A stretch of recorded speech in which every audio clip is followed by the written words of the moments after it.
It is 2005 and you are on AOL. Your friend sends you a link. There's no context, just a simple, hey, check this out.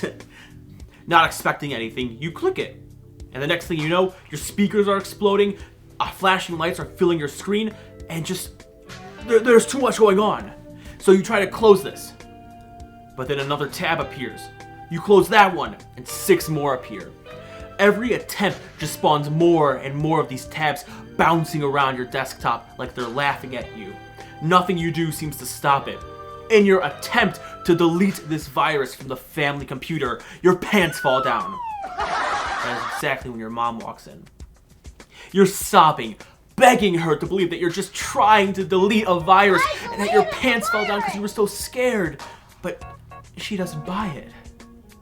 And now you're about to have the talk with your dad. And behind you, while you're shunned from your family, your screen is covered in pop-ups, all mocking you the same message. You are an idiot. Scenes exactly like this were commonplace throughout the 2000s. But what was causing this? Well, to find out, we need to go all the way back to the year 2002. To a computer Trojan named Offiz, better known to us as You Are an Idiot. At this point, the internet still felt new and magical. It was the Wild West after all. There were no walled gardens or massive social media conglomerates policing the borders. Every year, people were bringing new, fresh ideas to the web, sometimes solving problems, other times creating new ones. It was an era of experimentation, where the line between a cool feature and a security flaw was paper thin. Two of the newest innovations of this time were JavaScript and Adobe Flash. To understand why You Are an Idiot was so effective, you have to understand these tools. Back then, a main focal point was wanting the web to be interactive. JavaScript allowed that by letting the websites more or less pull a Pinocchio, and they would spring to life. They would react to your clicks and just change on the fly. Even going so far as to create games, such as Minecraft.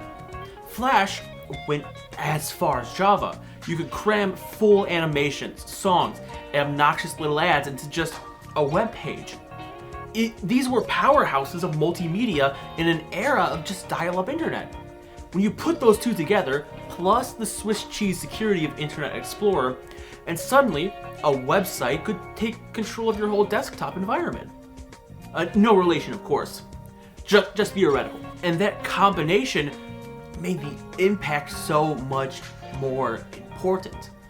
When you land on the page, you get the iconic black and white flashing animation song. You decide, okay, well, whatever, I'll close this. And that's where the problem begins. A logic bomb, more or less, happens, and JavaScript loads in 6 more tabs. And all of these will just start bouncing around the desktop. Okay, I'll just close those 6 tabs, whatever. No, because each tab opens 6 new ones, just like a Hydra. If you try to close the first 6, now you have 36, then 200, and then over 1,000. The audio will start to overlap, creating a chaotic cacophony of You Are an Idiot that just sounds like a digital fever dream. So, you might think, okay, I have all of these tabs bouncing around my computer. That's fine, I'll just use Alt F4. But the developers thought of that too, so they just hooked into the keyboard commands. So instead of closing the tabs, a mocking little text box pops up saying, "You are an idiot." Or just in some versions, the command is simply ignored. Those versions are kind of stupid, because where's the fun in that? Even moving your cursor a little bit is just like wading through syrup. Your fans start blaring like a jet engine, and the only button that still really works is the one you have to hold down for 5 seconds to kill the entire machine. But what dastardly fellow would develop such a cruel and evil virus? Well, that's the problem. Nobody knows who made it or where it really originated. The leading theories that it showed up on an adult website sometime in early 2002, because, well, of course it did. Back then, you know, the risque corners of the internet were more or less a laboratory for malware. I mean, if you're gonna plant a virus somewhere, you should really pick somewhere where people are, let's say, not thinking with the brain in their head. From there, on November of 2002, it hopped over to a domain called youdon'tknowwhoiam.org. And this is really where people started talking about it. You know, in the era of the screamer or the shock site, you know, a site that fucks up your computer for a little bit, it's a delightful little practical joke to play on others. You know, people start sending it to each other, either through earnest attempts to warn people of the epic trolling, or through the epic trolling themselves, or just stupid dares, going like, if you go to youdon'tknowwhoiam.org, you could win $1 million. But as the Trojan gained in notoriety, it picked up new variants. And all of those would create a satanic panic around the virus. People would say that it's a super elite hacking virus that could delete your emails, your hard drive, steal your girlfriend, and your social security card all in one foul swoop. The actual virus itself is more or less harmless. It's more of what is called annoyware, it just annoys the fuck out of you. The only real danger you have with it is through hard shutting down your computer. But if you're really unlucky, you could have gotten a version that added itself to the startup folder, which meant that it would start itself back up every time you would log on to the computer. But now, it is gone.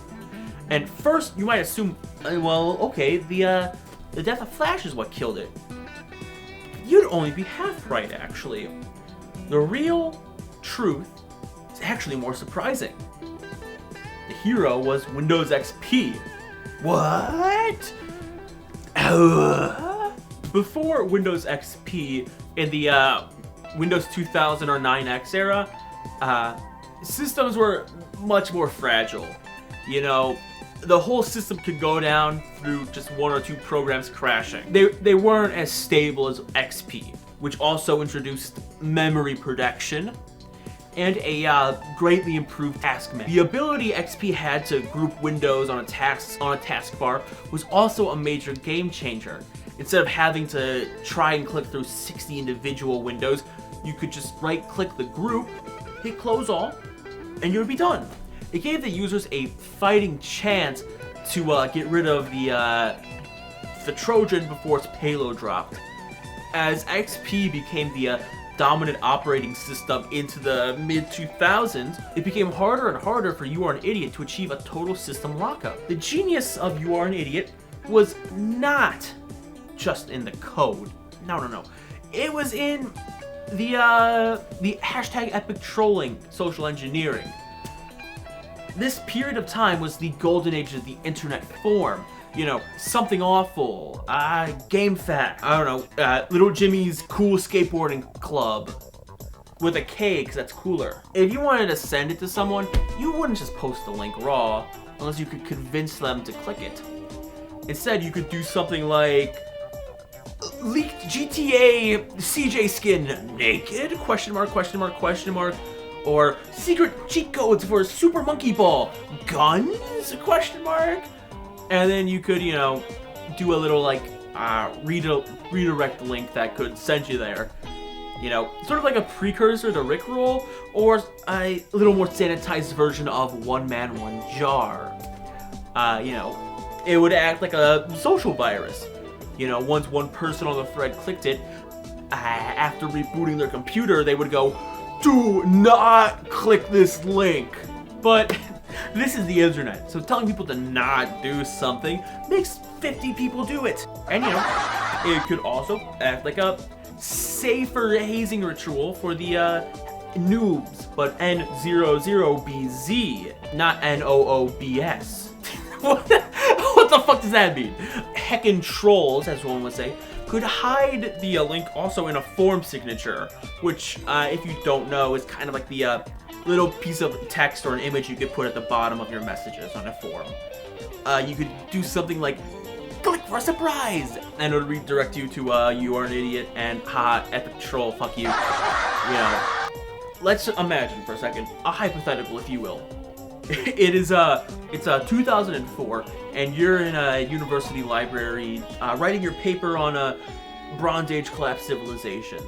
You click someone's signature by accident. You didn't mean to, and now all of a sudden, the funny troll starts blasting at maximum volume from the speakers. And since all the windows and everything are bouncing and multiplying, you weren't able to find the mute button fast enough. Now, for all intents and purposes, you have been publicly branded as an idiot for everyone to hear. By the late 2000s, the Trojan itself was losing its bite. Windows XP successfully neutralized the threat, and by 2004, a much more sanitized version on youareanidiot.cc was created. But as the thread was as it was dying, the image of it was about to become immortal. On September 29th, 2006, a user named Oinku1234 uploaded a short AMV to a brand new platform called YouTube. This video, as cool as it is, most likely originates on 2chan. And that of course makes a lot of sense. This is a period of time where most internet culture came from either 2chan, Lulinks, or something awful. So at this point, you really start to see You Are an Idiot stop being just a virus and become a cultural artifact. No different from like Ronald Kun or, All Your Base. The dumb little JavaScript and Flash animation hardwired a tiny bit of paranoia into basically an entire generation of people coming of age with the internet. From that point on, you would learn every mysterious link came with a, do I trust this? Gut check. It's sort of a first lesson that the internet really isn't your friend. People will betray you for a laugh. And your browser will fall victim to a pop-up. And your computer, as well, is more than willing to join in to calling you an idiot at the worst possible moments. The Office Trojan is dead. Same with Flash, Internet Explorer, pop-ups, and any virus that isn't just stealing people's credit card information or locking their computer until they send Bitcoin to a specific address. An idiot still somewhat survives, echoing endlessly in a few thousand YouTube uploads, a few thousand forum posts, and a few thousand funny little images. But for the people who were unlucky to be a victim of it, the memory of being humiliated and mocked by your own computer would stay with them to the modern day. Because, well, in the end, You Are an Idiot is one of the easiest ways to learn internet safety. Instead of gore, old men, or anything else, you just got humiliation. And if you were lucky, your pants just might have stayed on. But with this, the first video on this channel for 2026 has come to a close. If you've enjoyed it, I hope you subscribe, and check out my other videos too, because they're pretty cool too. Happy New Year, everyone.